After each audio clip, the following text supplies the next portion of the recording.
Assalamualaikum warahmatullahi wabarakatuh. Yang berhormat Saudara Fahmi, Menteri KKD, yang berbahagia Datuk Seri Rosida Jaafar, Ketua Pengarah Jabatan Belah Persekutuan Wakil-Wakil Rakyat, Rabi Teresa, Saudara Zahir pun ada, ketua-ketua jabatan, wakil-wakil masyarakat, saudara-saudari yang saya hormati sekalian. Saya tak ada ucapan panjang. I think let's go direct into the dialogue. Cuma sebaiknya kami bagi sedikit latar belakang lah, proses dan juga sesi pada hari ini. Malaysia merancang ekonomi setiap 5 tahun sekali melalui I think interference dengan benda ni.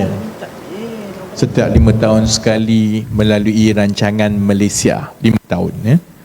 Bagi dalam yang biasa dalam sistem kerajaan, mereka tahu betapa pentingnya rancangan 5 tahun ini kerana ia menentukan peruntukan. Kerana setiap kali kita menentukan dan memuktamadkan rancangan Malaysia 5 tahun, kerajaan akan memutuskan berapa jumlah peruntukan pembangunan bagi tempoh 5 tahun itu. Jadi projek apa nak dibuat, pembangunan macam mana, dia bergantung kepada ceiling perbelanjaan itu yang kemudiannya akan dilepaskan atau dibelanjakan mengikut rolling plan dari satu tahun ke satu tahun. Jadi contoh untuk tahun 2021 hingga 2025, kerajaan menetapkan jumlah perbelanjaan bangunan yang ditadbir dan diuruskan oleh Kementerian Ekonomi adalah 400 bilion.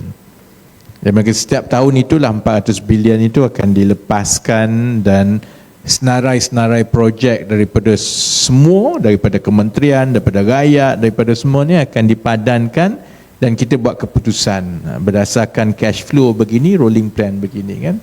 Jadi sebab itu kita di peringkat pertengahan.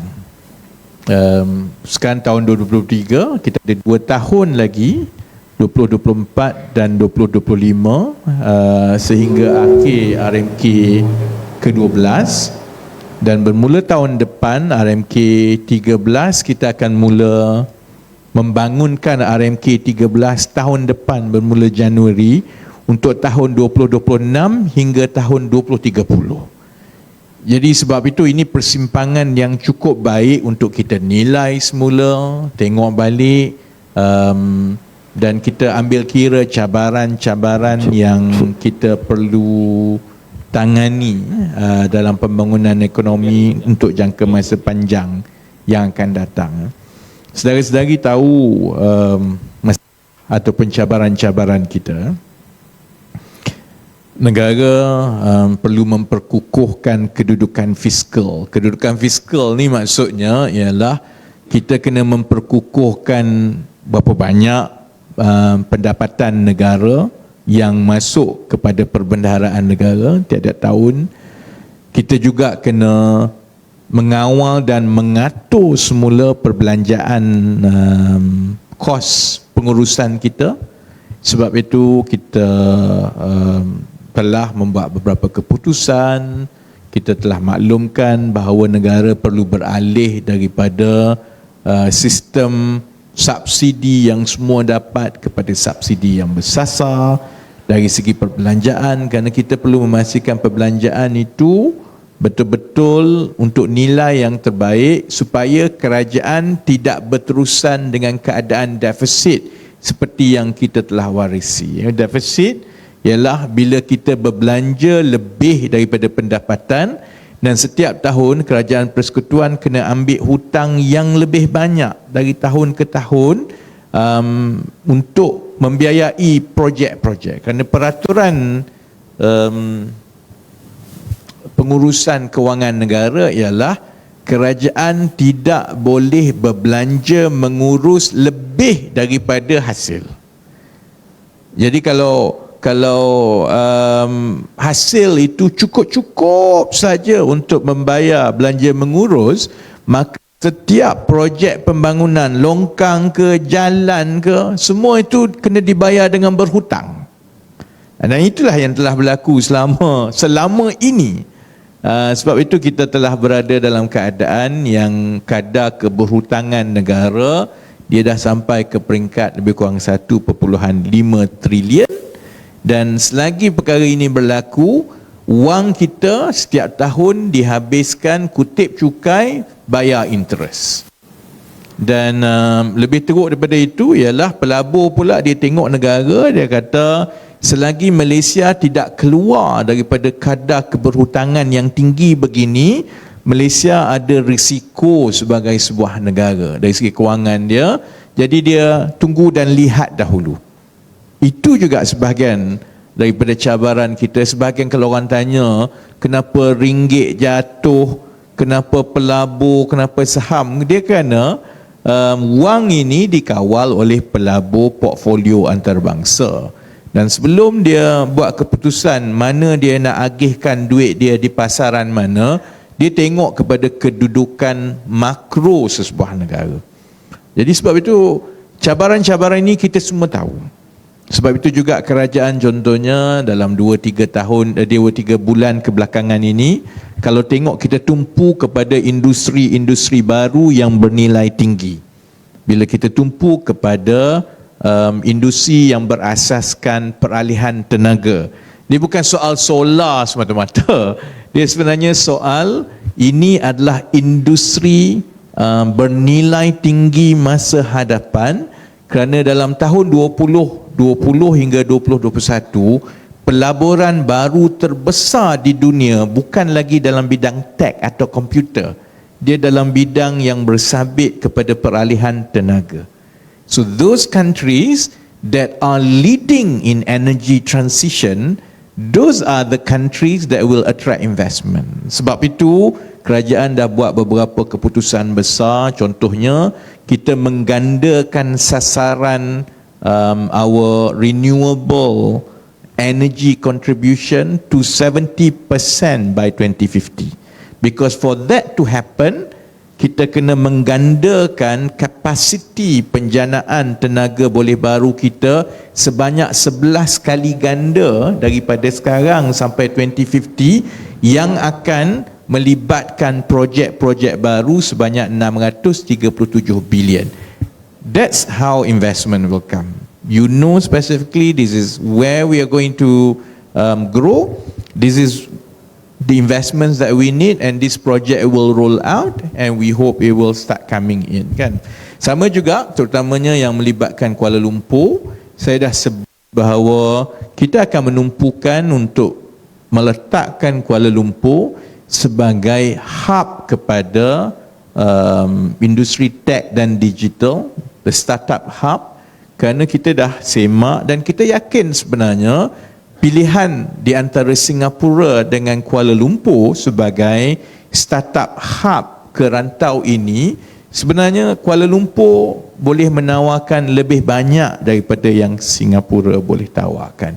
Dan interest itu ada, tapi sudah tentu there are so many things that we have to do. Kita kena pastikan tenaga kerja kita ini boleh menampung permintaan dalam sektor digital. Kita juga kena pastikan contohnya Kuala Lumpur is a leading livable city, because when tech investors decide dekat mana dia nak pergi, dia bukan tengok banyak benda lain, dia tengok tempat mana yang paling menarik untuk duduk. Sebab orang yang membuka company tech semua ni budak-budak muda, umur 20-an, 30-an. They look for an excitement in life. Dia tengok tempat mana yang dia boleh dapat wholesome experience. Sebab itu KL offers a lot more than many cities in the world. But we have to work towards that lah. We have to make sure that they get all sorts. Dan dengan itu akan menarik minat lebih ramai untuk mereka datang ke sini lah. Baik.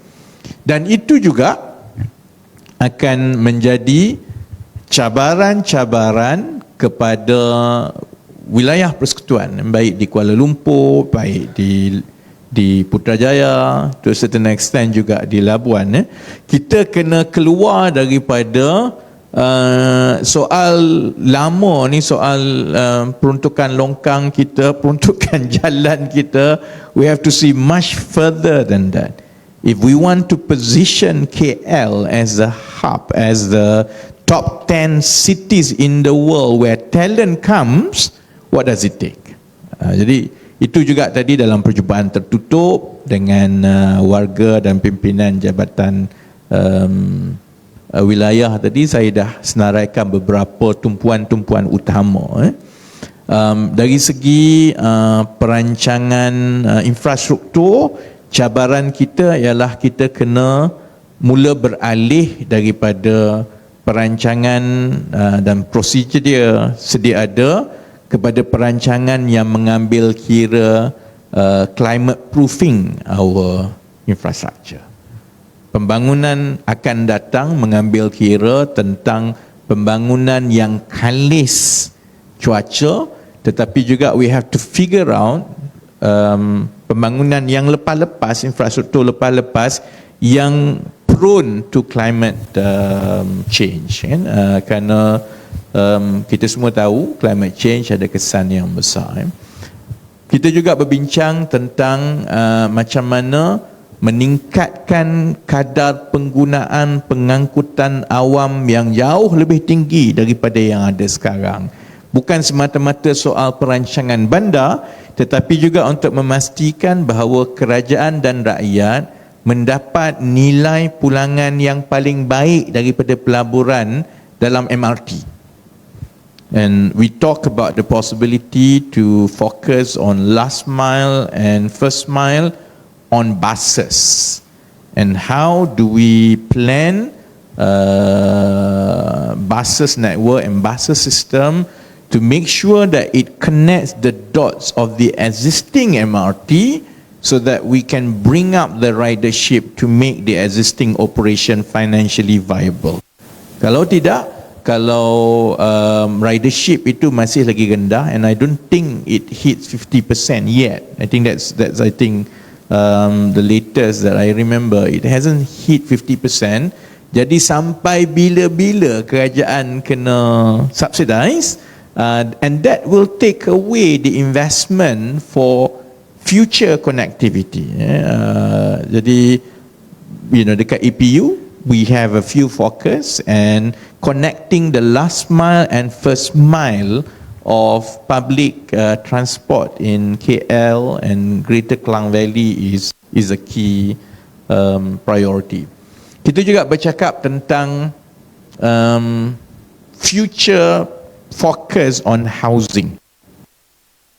Bahawa dasarnya ialah kita juga mahu mengimbangkan di antara tabiat masyarakat kita yang selalunya ingin membeli rumah at all cost. This house ownership to balance it with an approach towards a more life cycle, complete life cycle shelter model. Maksudnya pada peringkat awal bagi golongan tertentu yang muda ataupun golongan pendapatan tertentu, kepentingan dan keutamaan mereka ialah untuk mempunyai shelter, ada rumah, tidak semestinya memiliki rumah.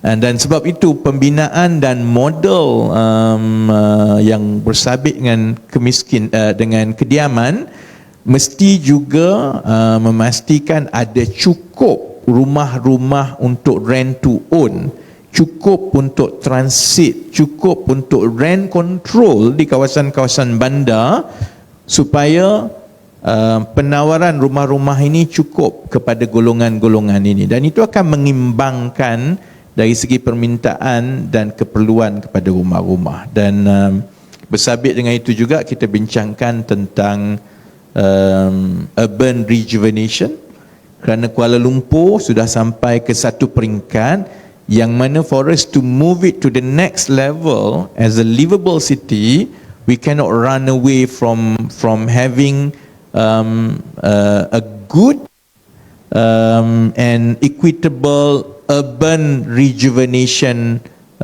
guidelines and legislation supaya kita boleh memastikan minat pelabur antarabangsa dan tempatan untuk membangunkan semula kawasan-kawasan utama KL ini berterusan. What we have to be careful is to make sure the guidelines and the legislation balances between the commercial interests and the overall holistic balance of the development, supaya there will be enough cross subsidy daripada commercialization to pay for example, rent control accommodation, rent to own, memastikan bahawa pembangunan urban rejuvenation ini betul-betul connected dengan pengangkutan awam, and so that we can move away from the current model, but at the same time kita terus ada pelaburan-pelaburan swasta untuk membangunkan semula kawasan-kawasan utama KL.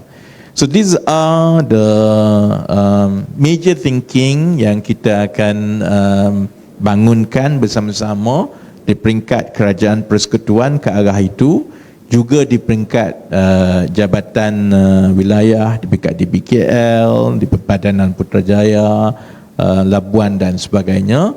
Jadi kita ambil kesempatan ini untuk buka ruang sepenuhnya juga kepada hadirin yang hadir, kerana saudara-saudari adalah pemegang taruh, supaya kita boleh juga mendengar terus beberapa perkara yang perlu kami pertimbangkan dalam kita membangunkan dasar-dasar untuk tempoh 2 tahun yang akan datang, dan juga untuk tempoh 5 tahun yang akan datang bila kita mula membangunkan RMK 13 dalam bulan Januari.